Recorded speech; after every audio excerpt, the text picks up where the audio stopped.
À l'émission cette semaine, on revient sur le dernier gala de la Chambre de commerce Baie des Chaleurs. Une décision est rendue dans le dossier de Doris Boissonneau. La polyvalente de Passepébiac rayonne dans un sondage. Qui succédera à Jean-Guy Poirier à titre de préfet de la MRC Bonaventure? On rencontre Régent Bastien pour connaître sa vision de sa ville, la ville de Passepébiac. On parle des conséquences du manque de médecins au CLSC de Passepébiac. On revient sur la dernière saison touristique. La journée mondiale de diabète se tenait mardi, alors on discutera de cette maladie.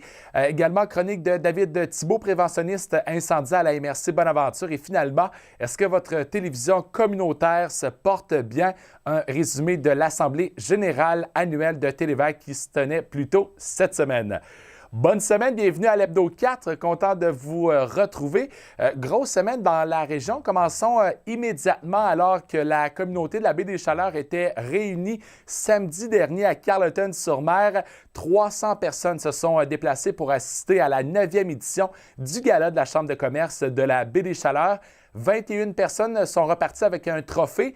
Michel Poirier est nommé personnalité de l'année, copropriétaire de Patasol de Bonaventure. Madame Poirier a été honorée pour ses réalisations et son implication. Le prix Entreprise de l'année a été remis à Quartier Énergie Éolienne. Le prix Jeune personnalité de l'année a été décerné à Christelle Arsenault pour son dynamisme et son implication dans le milieu. Également en collaboration avec la commission scolaire René Lévesque cette année, 3 prix ont été attribués pour encourager la persévérance scolaire. Le prix Persévérance et réussite a été offert à Gordon Carrier de Matapédia. Soutien à la réussite scolaire, le garage Relais de la vallée de la Matapédia. Et finalement, pour son implication et réussite, à Mathieu Boutier du Centre de formation professionnelle de Bonaventure. Le prix Performance et rayonnement cette année a été décerné au duo Alex et Caro. Et finalement, le prix Service à la clientèle CHNC à la poissonnerie de Carleton-sur-Mer. Bien sûr, il y a plusieurs autres personnes ou commerces, entreprises qui sont repartis avec un trophée. Donc, vous pouvez consulter la liste complète des gagnants directement sur la page Facebook de la Chambre de commerce de la Baie des Chaleurs. Félicitations à tous. On se déplace maintenant à Caplan alors que la demande de recomptage de Doris Boissonneau, candidat à la mairie défait lors des dernières élections, a été rejetée par la Cour du Québec. Ce qui fait que Lise Castilloux demeure la mairesse de Caplan. Je vous rappelle que 28 voix séparaient les deux candidats. L'Institut Fraser a dévoilé dans le Journal de Québec plus tôt cette semaine le palmarès des meilleures écoles du Québec. Et en Gaspésie, c'est la polyvalente de Passepébiac qui se retrouve en première position pour la région gaspésienne. Les établissements de Matapédia, Bonaventure, Carleton-sur-Mer et Chandler suivent. Pour l'instant, la commission scolaire René Lévesque ne commentera pas le dossier. Qui succédera à Jean-Guy Poirier? Ça fait jaser actuellement dans la région. Actuellement, seulement Éric Dubé, le maire de New Richmond, s'est présenté dans les médias et a dit qu'il aimerait donc remplacer Jean-Guy Poirier à titre de préfet de la MRC Bonaventure. C'est les maires qui devront décider qui sera le prochain préfet. Et tout ça, ça va se jouer mercredi le 22 novembre prochain. Bien sûr, on vous tiendra au courant. Jean-Guy Poirier qui a décidé de céder sa place après 37 ans à titre de préfet et 40 ans comme maire de Saint-Siméon. Parlant de maire, la campagne électorale est maintenant terminée. Grosse campagne d'ailleurs pour le maire élu de Passepébiac, Régent Bastien. Et d'ailleurs, on est allé le rencontrer à savoir qu'est-ce qui sera sur la table donc pour les 4 prochaines années. On écoute ce qu'il avait à nous dire. Hier, on a eu une table de travail, soit mardi, et la prochaine rencontre municipale, ça va être le 20 novembre, lundi soir. Donc, j'invite la population à venir faire leur tour. C'est très important pour la démocratisation de l'appareil municipal que les gens participent à la vie démocratique. Et je m'attends à ce qu'il y ait beaucoup de gens qui décident de venir parce qu'à chaque fois que je vois les gens, les citoyens et citoyennes, je prends le temps de leur dire « venez poser des questions, venez vous interroger sur les différents aspects, les différents dossiers qu'on traite ». Donc, dans les différents dossiers qu'on va traiter dans les 4 prochaines années, c'est sûr que, bon, on parle le gel de taxation pour la prochaine année. On va regarder, voir ce qu'il y a en la demeure, autrement dit, les dépenses qui ont été effectuées, qu'est-ce qui s'en vient comme développement économique qui avait déjà été entamé avec l'ancien conseil municipal. Et on va avoir aussi à se faire une tête sur les différents enjeux, développement économique, mais aussi culturel, familial, tous les services municipaux, la qualité des services municipaux. Aussi, tout ce qui est les aspects au niveau de consultation aussi. On va avoir à consulter les gens lorsqu'il va y avoir des projets. Mon intention, c'est vraiment de consulter tout le monde qu'on peut, le maximum de personnes sur les sujets qui soient culturels ou développement économique, mais qui ont une incidence sur les citoyens. Donc, ça va être intéressant de voir ça. Aussi, de rajouter une période de questions pendant la rencontre municipale. Il y a un règlement, donc on ne pourra pas le faire immédiatement.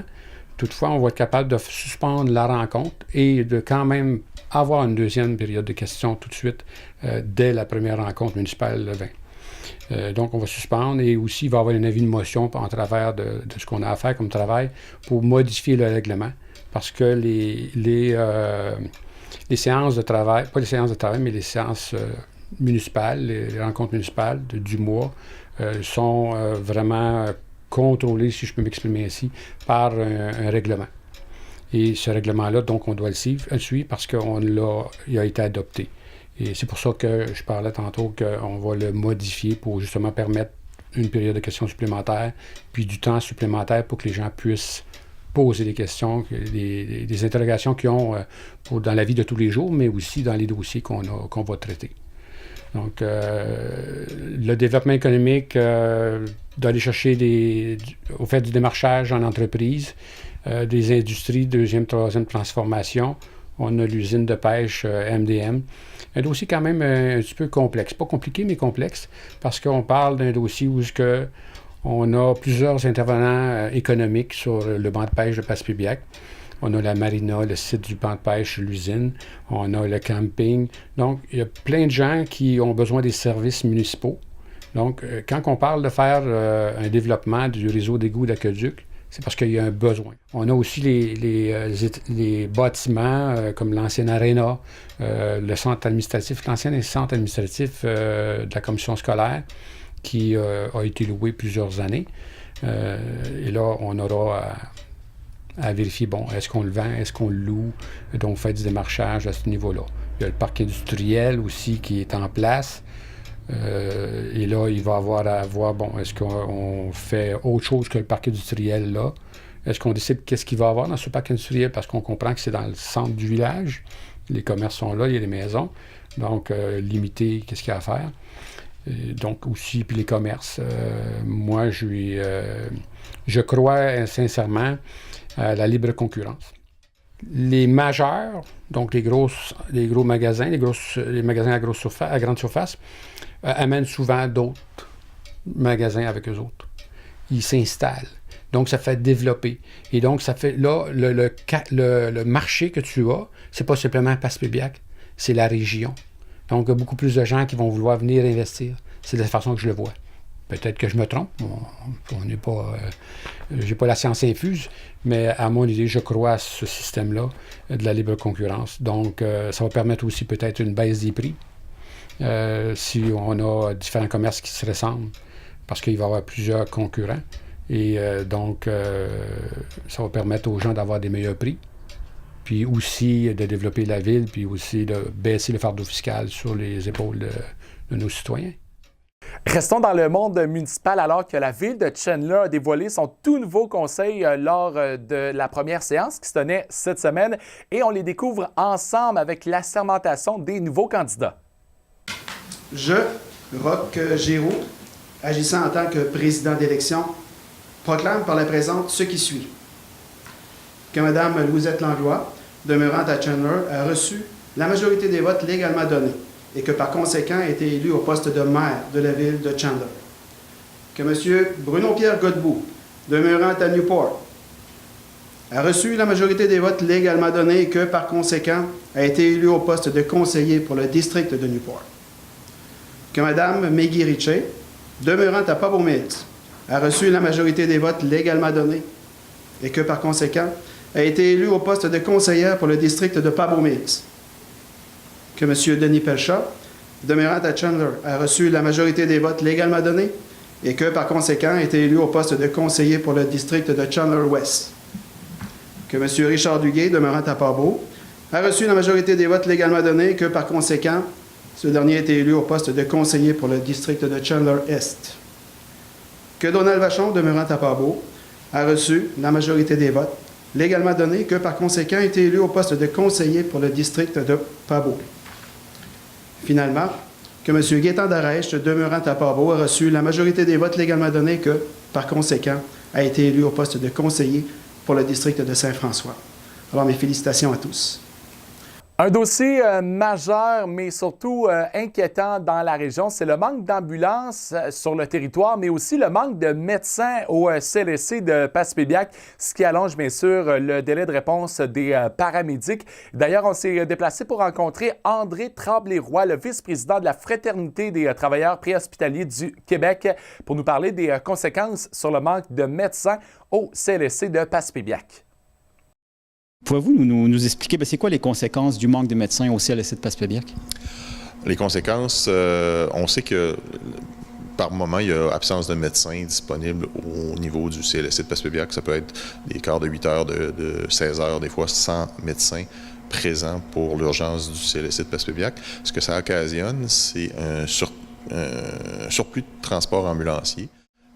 Ce que ça occasionne pour la population, bien, si on prend une ambulance qui est postée habituellement à Passepébiac ou Bonaventure, puis on prend le patient, on le transporte vers l'hôpital de Maria, cette ambulance-là, comme une qui a derrière moi, lorsqu'elle est en déplacement vers Maria, par exemple, elle n'est pas disponible à faire des appels 911 pour des gens qui auraient besoin pour que ce soit une crise cardiaque, un AVC, lorsque la personne dans la communauté va décider d'appeler le 911 parce qu'un de ses proches ou lui-même ne va pas bien, est-ce que l'ambulance va être déjà partie pour Maria ou pour Chandler?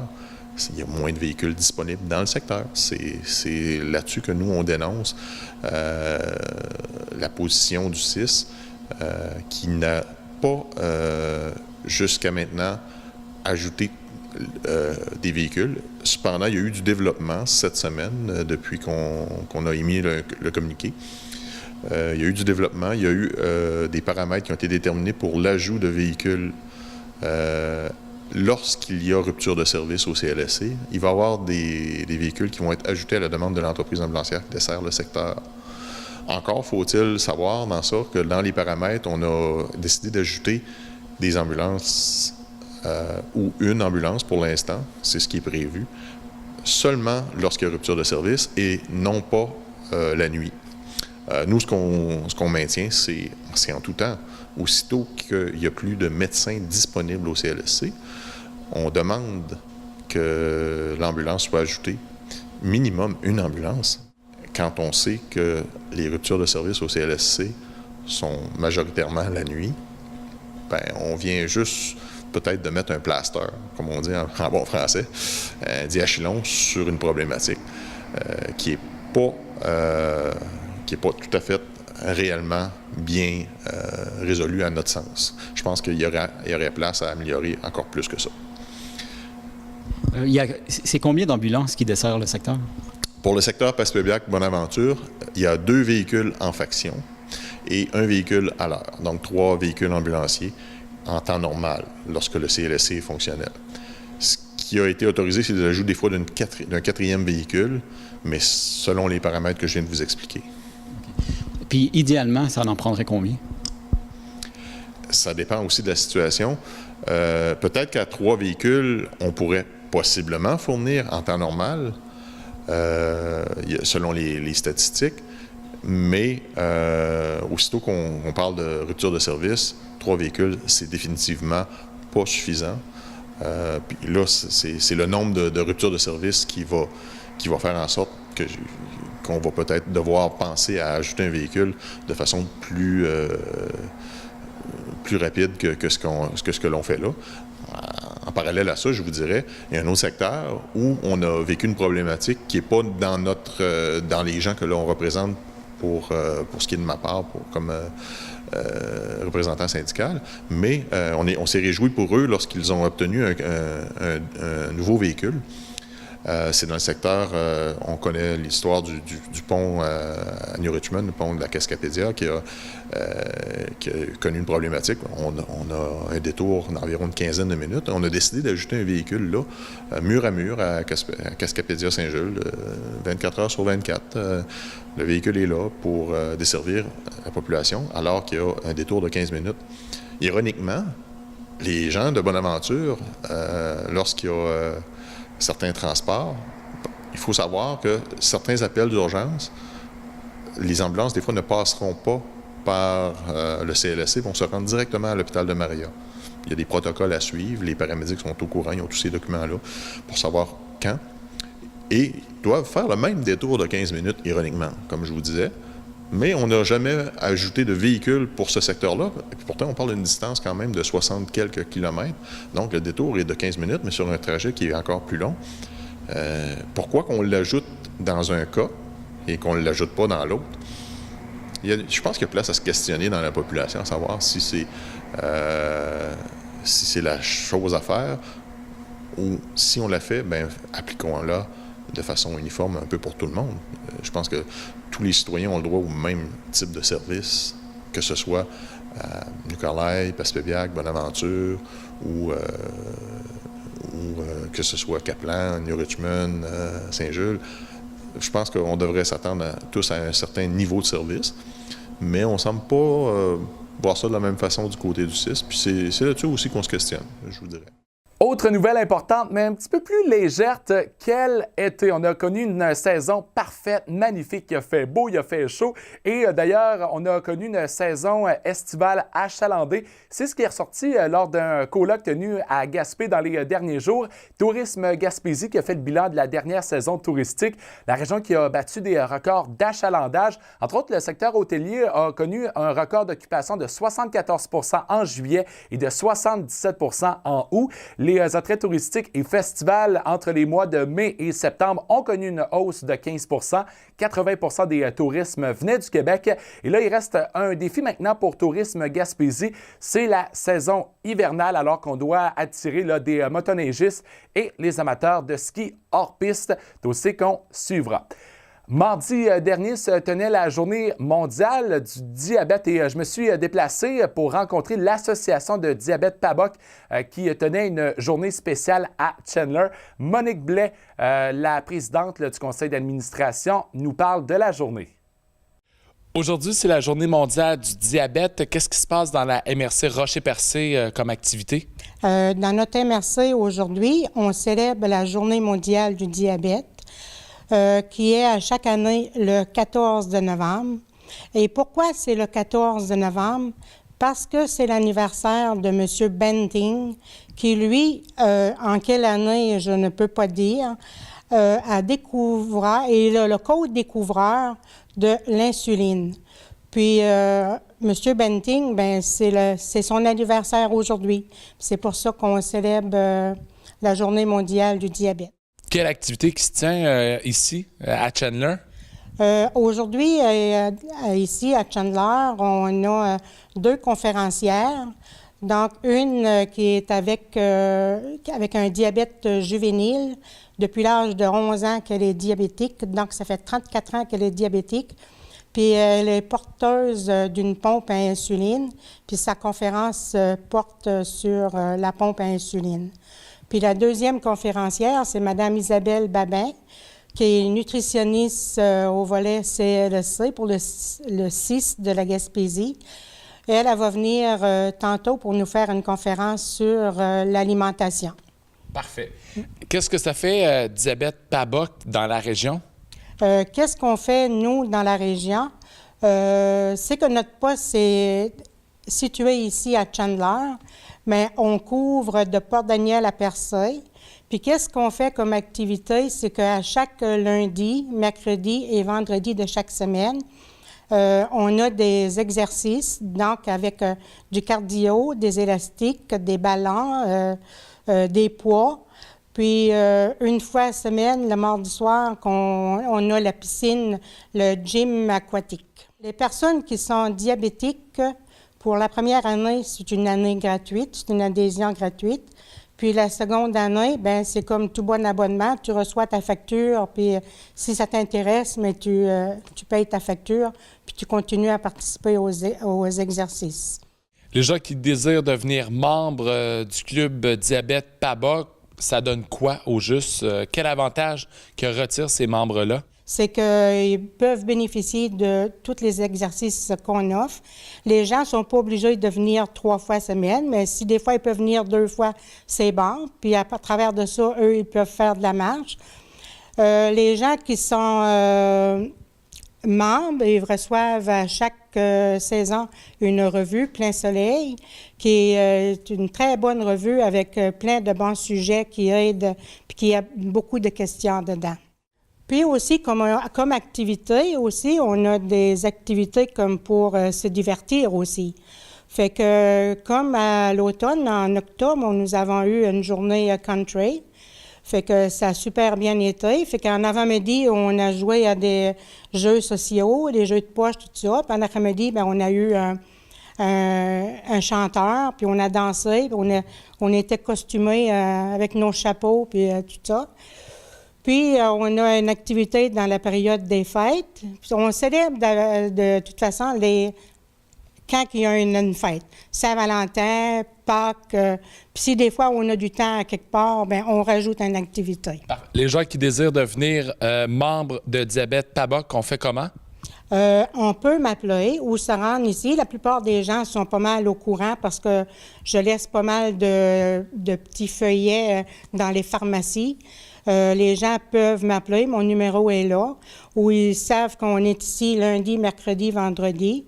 Ils peuvent venir sur place, puis ils sont les bienvenus. Durant la journée, il y a 2 conférences qui avaient lieu, dont une avec une nutritionniste, et je lui ai demandé là, quels sont les problèmes les plus fréquents que les diabétiques rencontrent. Bien, je vous dirais que c'est d'être conforme à leur alimentation. Souvent, les gens vont penser qu'ils doivent être à la diète, ce qui ne devrait pas être le cas. C'est de bien manger. La plupart des gens ne mangent pas assez de fruits et légumes, donc de mettre dans leur assiette de la couleur. Souvent, ils pensent qu'ils ont des desserts qu'ils ne doivent plus manger non plus, fait que c'est d'essayer de rééquilibrer tout ça. Les produits sucrés, ça doit nuire un peu aussi à leur insuline? Bien, c'est sûr que les produits sucrés, des gâteaux, des tartes, des produits comme ça vont pas nuire à leur insuline, mais nuire au contrôle de leur glycémie, du diabète. Je vous dirais qu'on peut les intégrer en plus petite quantité à certains moments dans la journée et on peut toujours améliorer nos desserts et d'avoir des meilleurs desserts tous les jours. Mais c'est sûr que c'est le défi quotidien des gens diabétiques, là, souvent d'équilibrer leur alimentation. On vient à tour de rôle à tous les vendredis donner des capsules d'information aux gens diabétiques de la région.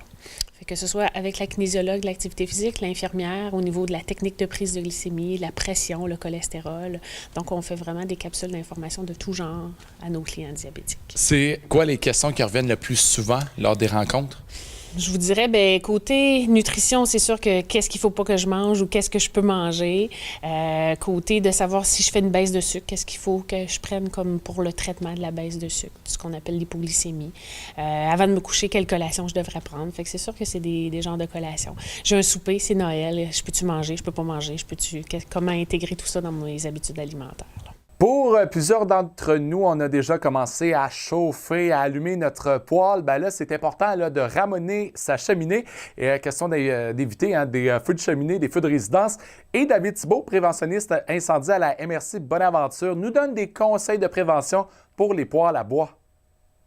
Si on chauffe avec un appareil à combustion solide, c'est important d'avoir un avertisseur de monoxyde de carbone chez soi. C'est important d'utiliser un combustible qui est sec, qui a été coupé depuis au moins 1 an. Si on a des problèmes de tirage chez soi, ça serait de brûler un petit peu de papier au début afin de chauffer la cheminée et éviter un refoulement de fumée dans la maison. Ça va être important de respecter les recommandations du fabricant au niveau de l'étiquette apposée à l'arrière de l'appareil pour les distances à respecter par rapport au mur, d'avoir une surface non combustible en dessous du poêle à bois, donc au moins 18 pouces en avant et 8 pouces sur les côtés, et d'utiliser un thermomètre afin de régler la température de notre poêle à bois. Et aussi ramener notre cheminée au moins une fois dans l'hiver si on est rendu à brûler au-dessus de 3 grosses cordes dans notre hiver. Si jamais il y a un feu de cheminée qui se déclare chez soi, évidemment, on va appeler les pompiers, mais un truc pour l'éteindre nous autres-mêmes, on peut aller prendre un chiffon ou une serviette, on va la mouiller, on va ouvrir le poêle à bois, on va le mettre à l'intérieur et fermer la porte. La vapeur d'eau qui va être créée par le chiffon mouillé va venir éteindre ou du moins ralentir notre feu de cheminée le temps que les pompiers arrivent et qu'ils fassent leur vérification. Donc ça, c'est un truc. Aussi, vu qu'on a un poêle à bois, c'est super important d'avoir un extincteur chez soi. Idéalement, l'installation de l'extincteur va se trouver dans la descente d'escalier. Comme ça, si jamais on a une problématique dans le sous-sol, on va descendre avec notre extincteur dans notre main et on va être prêt à l'utiliser. J'espère que tout le monde va passer une belle hiver, chauffé d'une manière sécuritaire et très important de vérifier vos avertisseurs de fumée 2 fois par année.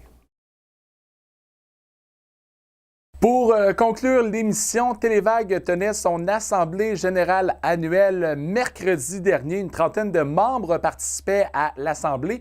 Est-ce que votre télévision communautaire est en bonne santé? On le découvre ensemble avec ce topo. Télévague vient de compléter sa 28e année d'activité. En plus de produire une programmation diversifiée, Télévague s'est donné comme objectif de moderniser les équipements ainsi que d'apporter des changements à la régie. Comme j'ai dit tantôt, là, c'est là que tous nos argents amassés là, durant les années ont permis là, d'acheter de nouveaux équipements et de renouveler les équipements. 3 nouvelles émissions se sont ajoutées à la programmation. Cœur de pèlerin, un documentaire sur le pèlerinage terre et mer, Gaspésie-les-Îles. Ce documentaire, produit en collaboration avec une bénévole, c'était Mme Raymond Arsenault. Ça a été réalisé par Éric Robert aussi, très belle réalisation. Nous présentait les instigateurs ainsi que les participants qui nous parlaient de leur motivation et les raisons pour lesquelles ils participent à ce pèlerinage. Saluons nos différences en collaboration avec l'association Épilepsie Gaspésie-Sud, présentait un organisme ou individu parlant de différentes problématiques rencontrées liées à la santé physique et mentale. Bonjour. Pour cette émission de Saluons nos différences, nous allons vous parler de la sclérose en plaques. Il y a des choses que tu ne vois pas, émission produite en collaboration avec l'association Épilepsie Gaspésie-Sud, qui présentait des personnes avec des déficiences physiques qui nous démontraient qu'ils sont capables de bien plus que l'on croit. Mes invités sont des femmes extraordinaires.